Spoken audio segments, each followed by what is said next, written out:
అందరికీ నమస్కారం, శుభోదయం. Welcome to money master. ఇవాళ 16th ఏప్రిల్ థర్స్డే. ఏషియన్ మార్కెట్స్లో ట్రెండ్ మనం ఒకసారి గమనిస్తే నికే 2% ప్లస్, హాంకాంగ్ 0.8% ప్లస్, షాంఘై కూడా దాదాపు 1% మేర లాభాలతో అయితే కొనసాగుతోంది. అటు యుఎస్కి ఇరాన్కి మధ్య దాదాపుగా చర్చలు సఫలం అవుతాయన్న అంచనాల నేపథ్యంలో మార్కెట్స్ ఇవన్నీ కూడా పాజిటివ్గా అయితే తీసుకున్నాయి. నిన్న అమెరికన్ మార్కెట్స్లో కూడా అదే పాజిటివిటీ చూసాము. నాస్డాక్ 1.6%, S&P 500 0.8% లాభపడగా డౌ జోన్స్ మాత్రం 0.15% మేర కొద్దిగా నష్టపోయాయి. ఆయిల్ పరంగా చూస్తేనేమో బ్రెంట్ దాదాపుగా $95 దగ్గర ట్రేడ్ అవుతుంది.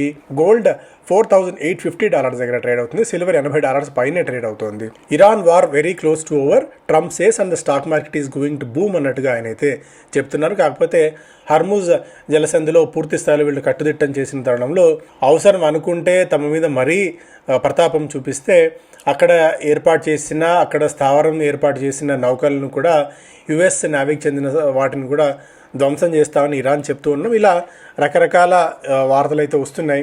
China economic growth accelerates to 5% in first quarter, beating expectations. ఇది కొద్దిగా గొప్ప పాజిటివ్ అంశంగా ఇక్కడ చెప్పుకోవాలి మనం. సో ఇంటర్నేషనల్ మార్కెట్స్ నుంచి అప్డేట్స్ పరంగా ఇక ఈ సీరియల్ని, ఈ వార్తల్ని మార్కెట్ కొద్దిగా డైజెస్ట్ బాగానే చేసుకుంది.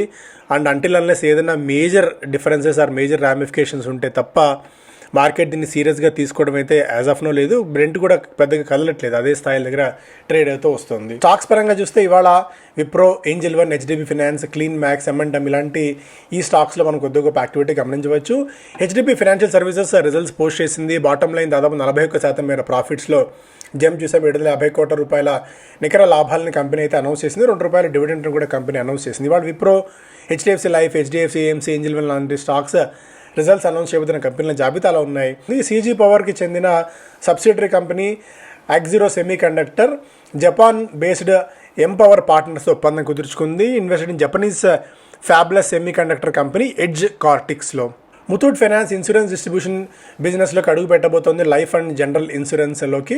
దీనికి సంబంధించి అప్రూవల్స్ కోసం బోర్డు అనుమతి తీసుకొని తర్వాత రెగ్యులేటర్స్ దగ్గరికి వెళ్తుంది. ఇవాళ రిజల్ట్స్ అనౌన్స్ చేయబోతున్న కంపెనీల జాబితాలో Wipro, Alok industries, Angel one, CRISIL, HDFC AMC, HDFC life, VST industries లాంటి స్టాక్స్ ఉన్నాయి. బిజినెస్ అప్డేట్స్లో భాగంగా GMR ఎయిర్పోర్ట్ నుంచి వచ్చింది. Q4 ప్యాసింజర్ ట్రాఫిక్ ఈసారి బికాస్ ఆఫ్ వేరియస్ రీజన్స్ వల్ల 0.9% మేర మాత్రమే నమోదైంది. మార్చి ట్రాఫిక్ 1.5% మేర క్షీణించింది. టార్క్ సేల్స్ 1,373 కోట్ల రూపాయల సేల్స్ జరిగినట్టు వెల్లడించింది.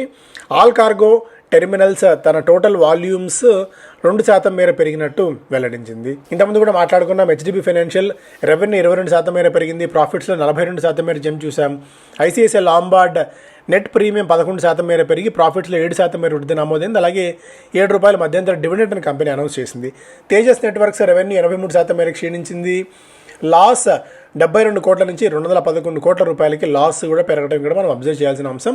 టాటా కమ్యూనిక్ 400 కోట్ల రూపాయలతో కమర్షియల్ పేపర్స్ని ఒకటి లాంచ్ చేశారు, ఇష్యూ చేస్తున్నారు. నిధుల సమీకరణలో భాగంగా బ్రిగేడ్ ఎంటర్ప్రైజెస్ ఈస్ట్ బెంగళూరులో 8.63 ఎకరాలకు సంబంధించి డెవలప్మెంట్ అగ్రిమెంట్ కుదుర్చుకున్నారు. దీంతో 7,200 కోట్ల రూపాయల బిజినెస్ జరగబోతున్నట్టు కంపెనీ వెల్లడించింది. GH ఇన్ఫ్రాకి 815 కోట్ల రూపాయల మేర యాప్కో ఇన్ఫ్రా నుంచి ఆర్డర్స్ వచ్చినట్టు వెల్లడించింది మహారాష్ట్ర నుంచి. విష్ణు కెమికల్స్ వైజాగ్లో ఉన్న పరవాడ ప్లాంట్లో ఆపరేషన్స్ని టెంపరీగా షట్ చేశాం బికాస్ ఆఫ్ మెయింటెనెన్స్ యాక్టివిటీ అన్నట్టు వెల్లడించింది.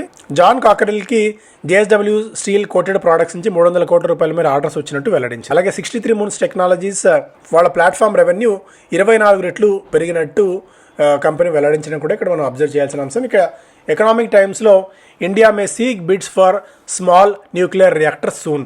Foreign companies will be allowed to submit offers but in type with local partner. And data centres వినియోగం, వినియోగం బాగా పెరుగుతుంది, పవర్ వినియోగం బాగా పెరుగుతున్న తరుణంలో ఎనర్జీ డిపెండెన్సీని మరింతగా తగ్గించుకోవడానికి చిన్న న్యూక్లియర్ రియాక్టర్ ప్లాంట్స్ని ఇండియాలో ఏర్పాటు చేసేందుకు ప్రభుత్వం సన్నద్ధమవుతుంది. ఫారిన్ కంపెనీస్ బిడ్స్ని అలో చేయబోతుంది. దీనితో లోకల్ పార్ట్నర్ కూడా ఖచ్చితంగా ఉండాలి. And maybe L&T first mover advantage తీసుకున్నా కూడా మనం ఆశ్చర్యపోవాల్సిన అవసరం లేదు. ఇనిషియల్గా 2047 నాటికి 100 గిగావాట్ల సామర్థ్యాన్ని అందుకోవాలి. 2033 నాటికి 5 చిన్న రియాక్టర్స్ ఏర్పాటు చేయాలనే ఉద్దేశంతో ప్రభుత్వం అయితే ఉంది.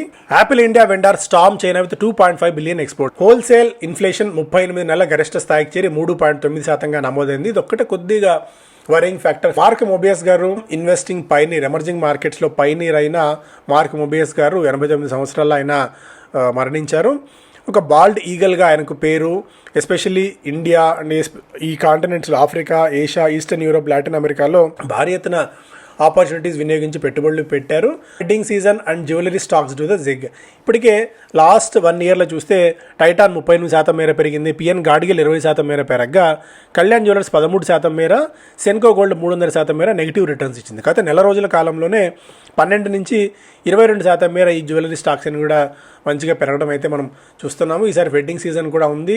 ఈ వెడ్డింగ్ సీజన్కి బాగా గ్రో అయ్యే అవకాశం ఉంది. ఎందుకంటే అక్షయ తృతీయ, మనకు సండే ఉంది, తర్వాత మిగిలినవన్నీ కూడా బాగా ఈసారి సీజన్ కూడా బాగా ఫుల్ లెంత్గా ఉంది. కాకపోతే వాల్యూమ్స్ పాయింట్ ఆఫ్ వ్యూలో గోల్డ్ రేట్స్ బాగా పీక్లో ఉన్న తరుణంలో కొద్దిగా వాల్యూమ్స్ తగ్గినప్పుడు కూడా బిజినెస్ పాయింట్ ఆఫ్ వ్యూలో మంచి బిజినెస్ అయితే కంపెనీస్ ఎక్స్పెక్ట్ చేస్తున్నాయి. Market swings trigger retail rethink active client base of top brokers fall. సాధారణంగానే మార్కెట్ బాగా పెరుగుతున్నప్పుడు రీటైల్ ఫ్లో బాగా ఉంటుంది, కొత్తగా డిమాట్ అకౌంట్స్ ఓపెన్ చేసే వాళ్ళ సంఖ్య ఉంటుంది, క్లయింట్ బేస్ చాలా స్ట్రాంగ్గా ఉంటుంది, యాక్టివ్గా ఉన్నది.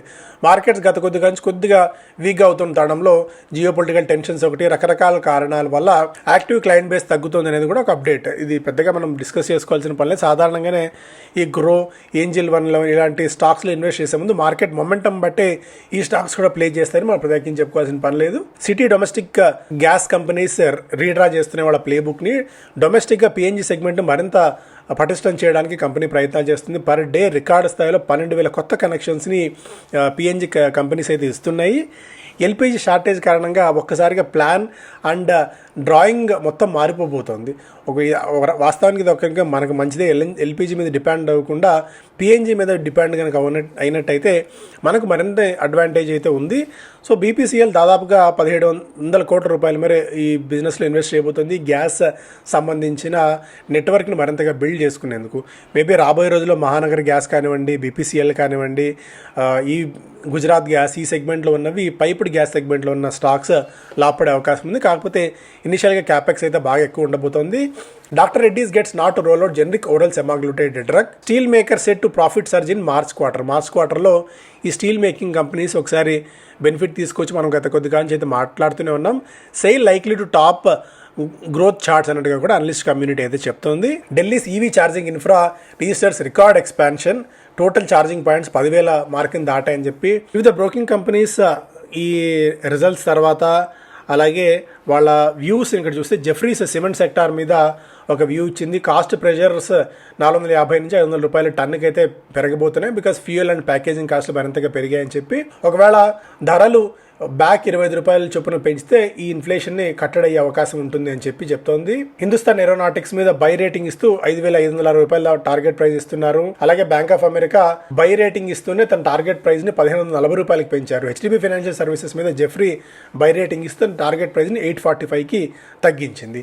అరబిందో ఫార్మా మీద అండర్ పర్ఫార్మ్ చేస్తుంది అని చెప్పి చెప్తూనే టార్గెట్ ప్రైస్ ని 1,050 రూపాయలకు తగ్గించింది మ్యాక్వరీ అరబిందో ఫార్మాక్స్. ఎంసీఎక్స్ ఆల్ టైమ్ హిట్ చేసింది. గత 6 నెలల కాలంలో స్టాక్ 50% మేర పెరగడం అయితే చూసాము. రైల్టెల్ కార్ప్ 19% మేర పెరిగింది. ఆఫ్కాన్స్ చాలా కాలం తర్వాత మల్టీ ఇయర్ లో హిట్ చేస్తున్న తర్వాత నిన్న కొద్దిగా మొమెంటం ఆఫ్కాన్స్లో కనిపించింది. రెగ్యులర్ వాల్యూమ్స్ పోలిస్తే 22 రెట్ల అధిక వాల్యూమ్స్ స్టాక్ తిన్న 10% మేర జంప్ చూసాం. Gold man socks and Morgan Stanley రెండు డెలివరీ షేర్స్ కొన్నాయి. దాదాపు 40 లక్షల షేర్స్ కొన్నట్టు అప్డేట్ ఇక్కడ చూస్తున్నాం. పరాస్ డిఫెన్స్ నిన్న 7% మేర పెరిగింది. మళ్ళీ చెప్పినట్టు కొద్దిగా థ్రోట్ కంజెషన్ కారణంగా ఫుల్ లెంత్ అయితే ప్రొడ్యూస్ చేయలేకపోయాను బులెటిన్ని. సో మేబీ ఇవాళ రేపు సెట్ అవుతుందేమో అనుకుంటున్నాను. థ్యాంక్ యూ సో మచ్ ఓర్పుగా విన్నందుకు.